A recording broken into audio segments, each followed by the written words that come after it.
Okay, there we go. Just start halfway through. Yeah, so you get the round-headed burrs, but you also get like cylinder shapes, and like your stone setting ones. There's lots of like this guy is a stone setting one. There's different shapes of them, and what these are really great for is to like take the material away, because the weight of the wax is pretty important about what the final weight is as to what the weight is in metal, but I'll come back to that. But yeah, so that's the pendant motor. Is a really handy tool. I use this all the time. You put different heads in it. So like we can put the burrs in. What this is right now is a polishing mop. I could also put like sanding discs, sanding guys in. Can't remember the name of them. And drill bits in as well. So this is like a really versatile tool that we can use. Then dividers. These guys are dividers. I use these a lot when it especially comes to making rings, to cut them off the tube, but I will show you more about that tool, how I use it when I chat about rings next week, I think is when I'm chatting about that. Anyway, so those are what I would describe as cold tools. Where we are now, did anyone want to ask anything or say anything? No, we all good? Okay, just shout out if you do. Thanks, Laura. So so I would call those as like my cold tools, and then there's also like hot tools that I would say, which you guys won't necessarily have access to, but you might have stuff at home which will do the job. First one is a soldering iron. This obviously you plug in and it gets nice and hot and can melt the wax. Our hot tools, you would use it either if it was part of the design to sort of melt something, or if more so if you were doing like repair work, if your sort of ring is broken and it needs to be reattached. So that's a soldering iron. Then there's also this, which I use a fair bit, which is a little spirit lamp. Looks very exciting. Yeah, so the spirit lamp has got a load of methylated spirits in it, just for it to burn. And then what you would use for that is these dental tools. They have like different shapes on the top and the bottom, and then you basically light your flame, and then you would just gently hold your. I would light it, but I have misplaced my lighter conveniently. You would just gently hold the tool in the flame until it gets nice and hot, and then you can use it to slice through your wax, and sort of blob it up or do whatever it is you need to be doing. But so those are generally standard. What you would have is like these dental tools with your spirit lamp. I know that also point out that these are obviously steel, so like don't put a wooden tool in, like I know your carving tools are like wooden handles, so if you were going to do something like that, just be really careful. Yeah, whilst I'm here, this is my solder probe. This guy I use a lot. He's really versatile. It's a solder probe, and the point of the tool is for when you're soldering, you can sort of poke your solder into position. Sometimes he like might move away a bit, or you might heat it up and melt it into a little ball and pick it up with the solder probe and pop him in and help him sort of, because obviously when you're heating up, it's too hot for you to move it with your hands. That's ridiculous. But anyway, I really like this solder probe, and I also, as well as soldering, I use it for wax quite a lot, because it's got a tiny little nib to it, and I can like get the top of it nice and hot, and then I can sort of scoop up my wax or sort of get my textures into it and get what I want out of it. So I tend to use that one, and this is what I say, like, this is not a wax tool, so it's sort of find what you like, find what you can use. So yeah, those are the dental tools and the spirit lamp. This is an actual wax tool. This is a wax pen. These guys are great. These are really good. They're kind of expensive for what they are. It's about like £25 or so for one of these. But it has like a tiny little wire on the top, and then it's just run by battery, and you just press the button and then it heats up the top. I don't know if you can see that smoke coming to show it's heating up. But that just gets it nice and hot, and it's tiny, so you can like be really detailed with it and like get in accurately in whatever you need to be fixing, or if you're to granules or whatever it may be. Let me just double check. Yeah, so that's the tools really. And that's the hot tools and the cold tools. Oh, this one more. This is a ring corer, which I will come back to when I talk about rings. Nifty little tools, very useful. Yeah, are you all with me? Give me a thumbs up. Yeah, good. Okay, fabulous. Okay, so I'm aware, like, some of you might, I don't know if this might be a bit like obvious for some people, but some people might never have seen any of the tools or the workbench before. So trying to go for it so that everybody can follow me. So back to the saw. I want to explain how you put your saw blade into your saw, because that's important. And if it's the first time you've done it, it's going to be difficult, and you're going to do it several times and you'll get frustrated with it. It's just what happens.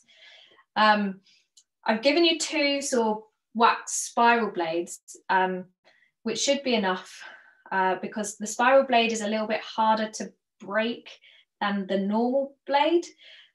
When you're cutting through the metal and you're only just starting, or you know, it doesn't even need to be you're only just starting. They come in packs of 12 and you just eat through them. Like you can break so many saw blades, so don't stress about it. Like I say, you're less likely to break a spiral blade. If you do happen to break your two, let me know and I'll tell you where you can buy them, so that you can carry on going. But basically with putting the saw blade in the saw frame, the point is it needs to be nice and taut. So the way I tend to do it is I will stand up and I will like put my saw frame in my bench peg, or just sort of leaning against a table. I don't know if you can see that all right. Just so that I have both hands free to sort out the blade. So I would put it in one end first. It doesn't really matter whether it's top end or bottom end first. It's so hard to show you guys where it's such a tiny frame. So one end is in, and then I will pop him in the top and then like lean it. I'm going to put my body weight against it to then tighten it. And it needs to be nice and taut. If it's too loose, it's just not going to cut. or it will just pop out, or it will just snap. So take the time to pop the saw blade in the frame properly. Like I say, might take several attempts, but don't worry about it. Just keep going. Yeah, okay, so we're good. So now I wanted to talk to you about the wax itself. So in your packs, I've given you 4 pieces of wax, I think. Oh, I've got some samples here. Let me just show you these quick whilst I remember. This is like just a random ring sample in the wax. That's a little random flower with the back of it is spurred out, as what I was saying about using the burr tool. So it's like dipped at the back to take away the weight. So that's that guy. And then these are them once they've turned into metal.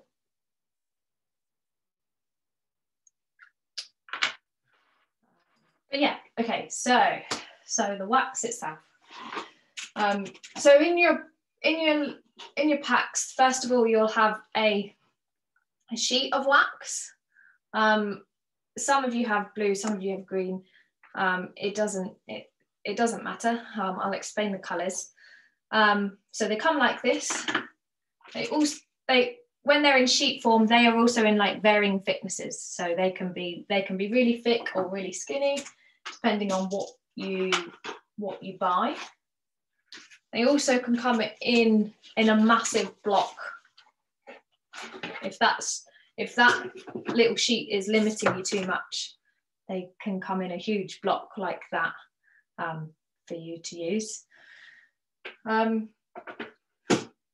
Obviously, we're talking about wax, and I use wax for jewelry, which is obviously very small scale, but it's not like lost wax casting, wax modeling is not just used for jewelry. So like that's why there are bigger stuff available, and some people use it more so for sculpture or bits and pieces like that. In your packs, you've also got a little chunk of ring tube, which will look like this. You'll have a little wodge of it. I'll chat more about how you would make a ring from that next week, I think.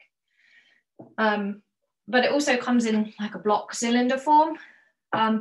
It can also come in a bracelet blank, so a bit like that, but much larger. Then it also comes in wire form, as well as being in sheet form and block form. So this is a spool of wax wire, which I've given you all a little tiny little bit just to have a feel for, have a play with. Like I say, you might find that you love wax and you love every type of wax, and I've not given you nearly enough stuff, but you also might find that you hate it all, apart from like one little type of wax, like the black wax maybe, and actually that's the one you like. So that's why I've only given you like a little bit of different types. Yeah, the other one is the black wax, which is this little one. So you've only got a really smidgen small little blob of this. But the black wax is really quite fun because you don't need any tools for it. It just from the heat of your hands, you can just manipulate it and shape it into whatever you want it to. When it gets obviously in the heat of your hands, it gets all soft and sticky. If it gets too sticky, then just leave it for a bit and let it cool back down before you carry on playing with it. Some people absolutely love this stuff, and it's their absolute favorite, and other people are like, oh my god, it's too sticky, I can't control it, it's too much. But it's absolutely personal preference as to what you like and what you don't like. So that's what you've got in your packs. So yeah, the different colours. So what we've got is blue and green. What the colour suggests and shows is the different strengths of the wax. So a green wax is a little bit stronger, a little bit harder than a blue wax. A blue wax is just a little bit softer. If you're just starting out, you probably won't really feel the difference at all. These are carving waxes. They also come in different colours, so there's also in purple, turquoise, I think they're in gold as well. There's a variety of colours out there of your carving waxes. And then, yeah, so that's the carving wax. This would be the modelling wax that you can use by hand. And then there's also injection waxes. So that would be using a wax injector, which is completely different tool, completely different sort of technique and stuff that go with that. But it's just, as we're talking about types of waxes, thought I'd throw it in there, that there's also injection waxes, which are come in pellet form and you'd melt down into liquid. We'll come back to that another time. Yeah. Are you all still with me? Yeah? Good. Fabulous. Okay, so it's worth pointing out that the wax itself would not normally be your finished piece. The wax is like the first step in the lost wax casting process.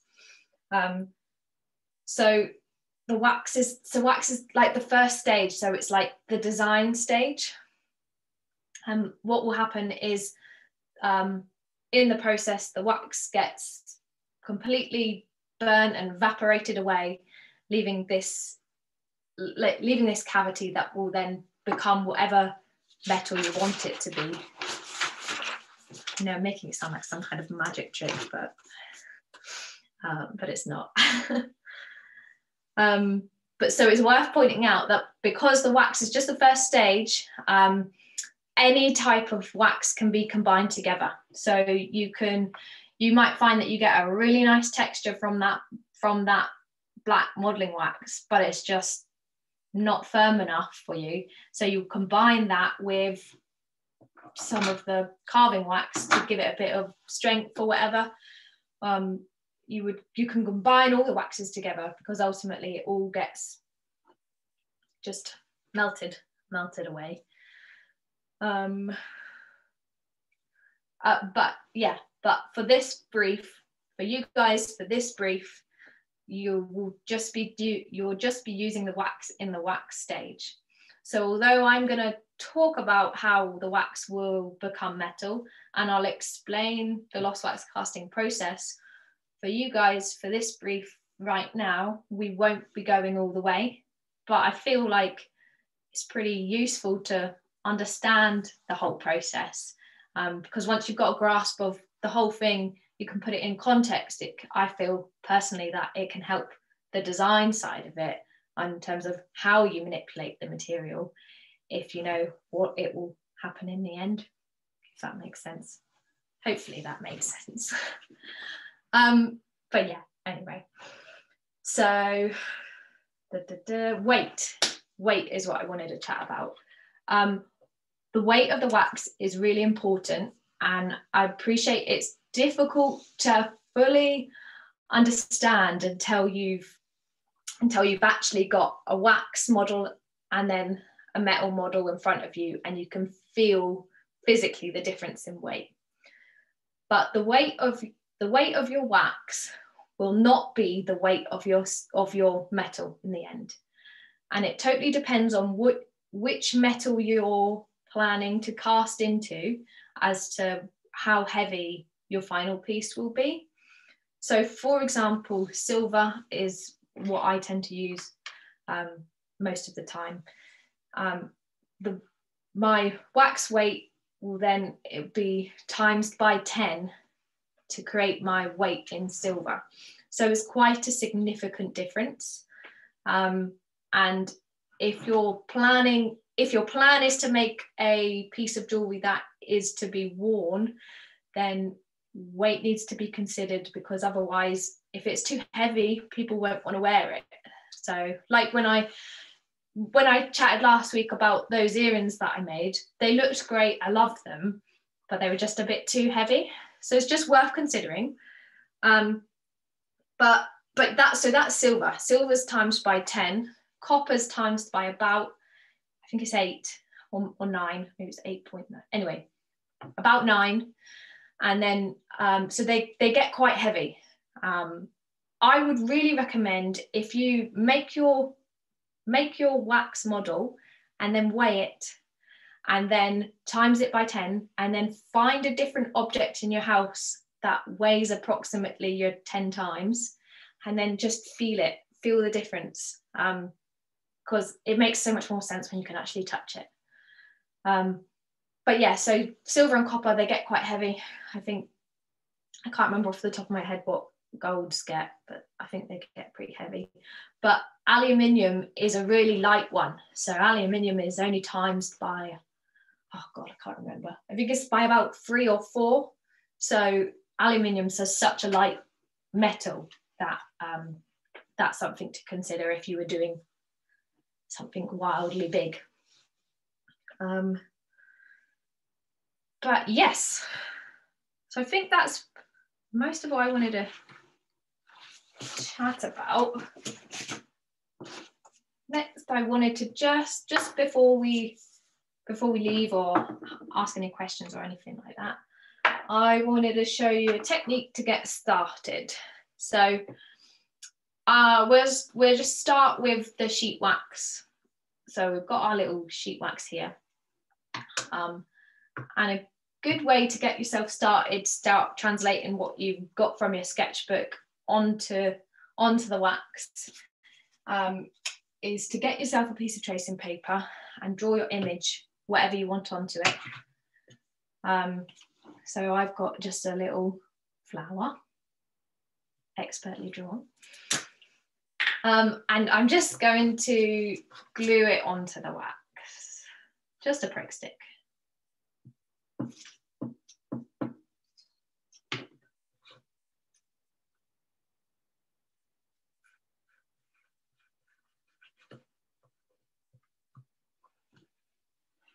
Okay, so I can see my flower, tracing paper stuck onto my sheet wax.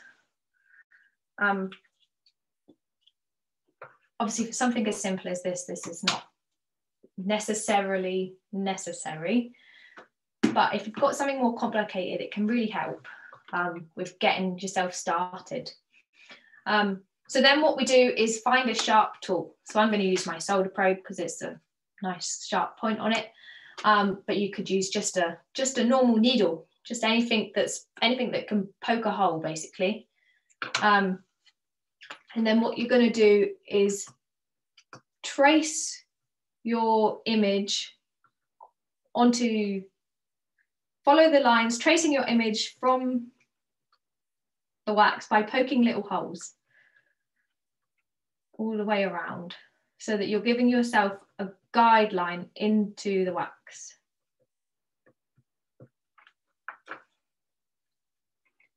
Don't know if we can see this, but I've got little holes poked in. Worth pointing out, with my second years last time, some people really went to town and really poked some massive holes, and then they were like, oh no, now I've got holes in little pin marks in the design that they didn't want. So we don't have to really poke super hard, but you do want to be able to see them. But also, if you do poke a bit hard, it doesn't matter, because you would just use your file and just blend it away. It it's such a soft material. It's so easy to manipulate and to just take off that corner that we don't like, nice and easy. Okay, so I've got my little blobs, so then I can get rid of my piece of tracing paper, and then hopefully you can see I've got blobs, little dots for me to follow as my guideline. So just to keep us on track. So then we would saw. Yes, so sawing. So if you've never seen a saw before, a jeweler's saw before, it's different to how you would use a different saw, like a hacksaw for wood. You might standardly think that you're going to be chopping like this if you're like chopping wood, but it's not like that at all. So saw piercing, we saw in the vertical position, keeping your saw nice and upright. You've got your V of your bench peg itself, and you would sort of position your wax sort of at the end of that V shape. And we're just going to be very gently going up and down in an up and down motion like this till we get to our guidelines. And following it around. The wax itself gets really dusty, so just keep blowing it away. It can get, when you're doing your wax carving or whatever, your whole desk can get just covered in little bits of wax. So be aware of that and tidy up afterwards, otherwise you literally find it all over the house and it gets absolutely everywhere.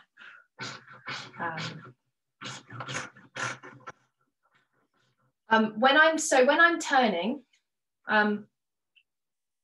when I'm sawing, the saw blade itself is doing the work. So what tends to happen is if you tend to be breaking or eating through your blades, it tends to be because you're putting pressure into it and you're trying to like force that saw to cut through. The saw's going to do the cutting. We don't need to force it. We just need to keep maintaining our up and down motion. I'm just going to cut to the end here.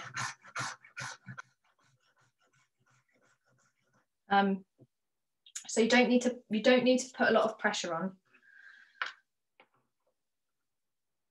Then yeah, so changing direction. So a curved shape sort of. So how would I do it? So when I'm sawing, the saw stays in the same place.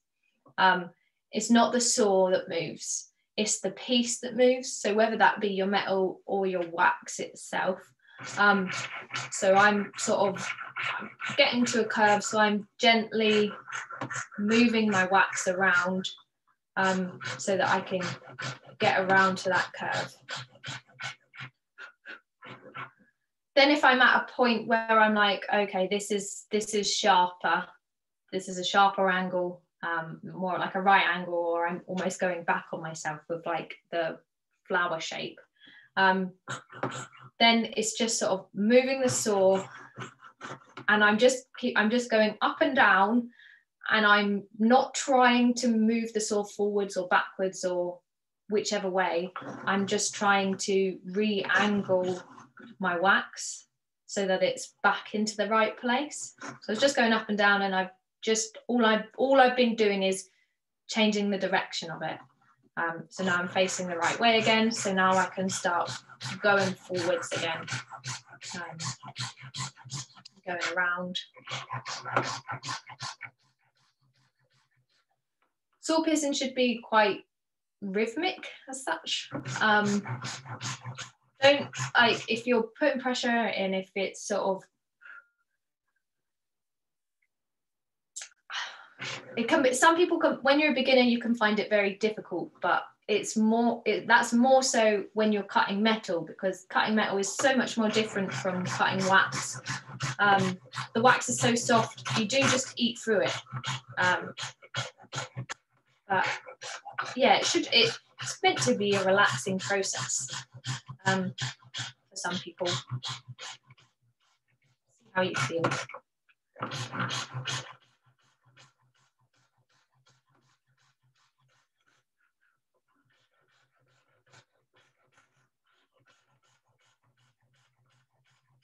I just keep going round.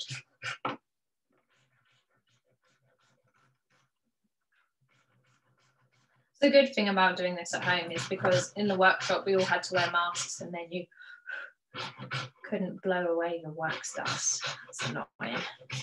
So I've gone a bit off piece from my tracing, but it doesn't matter. It's just a sample. It's hard to do it whilst you're being watched. But then you've got your little shape, and that's when you would, once you've got your little shape out, that's when you get your files out. So, you know, just using the file, just sort of blend it round, ease that shape in. The wax will be like, it will look messy at the moment because it's got all the saw piercing lines and just the lines how it comes out the packet. So just, you know, use your file and make it look smooth, and then put a texture into it that's a deliberate texture rather than just how it comes. You can use your small ones sort of to get into your little nooks and crannies and that. Just go for it, yeah. Just have a play, really.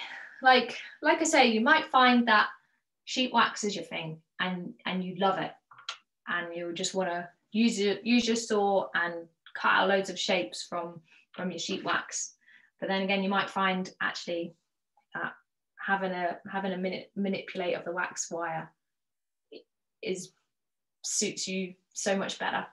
And it doesn't matter, like, it really doesn't matter. It's just about having a play, and just having an explore of a material that you might not have used before, really. But that is everything I was going to chat to you guys about today.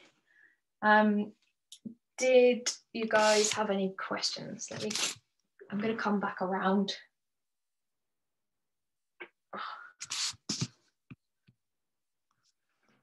Leave that there. Oh, I don't know how you unpin me. If you go on gallery view at the top, then I think it unpins me if you pinned me. I don't know. Anyway, doesn't matter. How did everybody find that? Has anybody got any questions? How's everybody getting on? Let me stop recording.